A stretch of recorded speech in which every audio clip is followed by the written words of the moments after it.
Makakaasa kayo that the local government will always be here, will always be there to support all the undertakings, making sure that whatever endeavor we are to engage in, the local government will always be there to support. Aasahan ninyo, again, you will not be extorted, you will not be corrupted. Instead, you will be supported all along and all the way.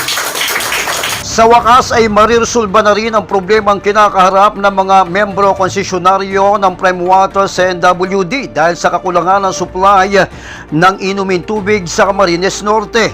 Ito kabayan na naging pananaw ni Bucal Pulgatse, Committee Chairman on Public Utilities, sa sangguniang panlalawigan matapos na isagawa ang MOA signing sa pagitan ng Hanabana Construction and Equipment Corporation at Prime Water sa NWD. Layunin ng MOA signing na mag-tie up ang dalawang private companies upang maresolba na ang kakulangan sa supply ng tubig sa pamamagitan naman ng maayos na distribusyon sa mga member concessioners. Isa si Bucal Pulgatse sa nagpursige na magkaroon ng MOA signing dahil sa dami umano ng reklamong kanyang natatanggap sa mga konsesyonaryo. Maganda po ang paniniwala ko sa parting ito kasi isa ako sa nagtatrabaho Isa ako sa nag-coordinate at isa rin ako nag-advise kay Governor kung anong ating gagawin. At napakaganda ng naging resulta. Kasi kung matatandaan mo yung unang bakbakan natin dito sa Prime Water, yung pagtaas nila ng 20%. At pinunta natin yon, dinala natin sa korte para ipasa walang baliwala yung 20% na yon. At tayo naman, sinisurti tayo at pinagbigyan tayo ng korte. So balik sila, ang billing nila ngayon ay wala na yung 20% na ito. Ayon kay Bucal Pulgatse, isa siya sa naging advisor ni Camarines Norte Governor Ricardo Dung Padilla na makagawa ng komprehensibong paraan sa pagresolba sa water shortage sa Camarines Norte. Batay sa MOA signing, ang Hanabana Construction and Equipment Corporation ang siyang maghahanap ng supply ng tubig, gagawa ng mga dam at filtration plan upang maayos na maipadaloy ang tubig sa mga linya ng Prime Water patungo naman sa mga konsesyonaryo. Trabaho naman ng Prime Water na mahihatid ng maayos sa mga member concessioners ang malinis na tubig mula sa filtration facilities ng Hanabana. Bagamat 6 na buwan inaasang magiging maayos na ang supply ng tubig, naniniwala si Bucal Pulgatse na sa loob lamang ng 3 buwan ay makakaramdam na ng maayos na daloy ng tubig ang mga konsesyonaryo.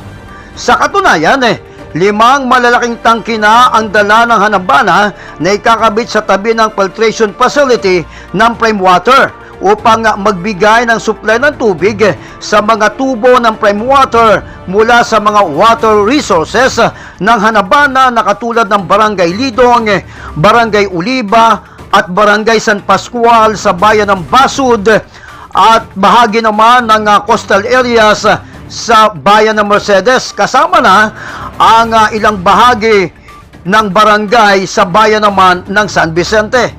Life-changing milestone naman kung ituring ni Camarines Norte Governor Ricardo Dung Padilla ang MOA signing dahil matutuldukan na ng Administrasyong Padilla ang halos 8 taon ng problema sa supply ng tubig sa Camarines Norte simula na magkaroon ng joint venture agreement ang CNWD at Prime Water. Itong signing na ito, it will not solve totally the problem, but it will help.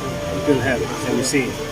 Once itong ma-implement nito, ito ay makapag-increase ng volume of water ng Camarines Norte at saka kung i-compute natin ito as independent, it can supply up to 5,000 consumers, new consumers, with adequate water supply. Hindi na yung mayroon ngayon, mamaya wala.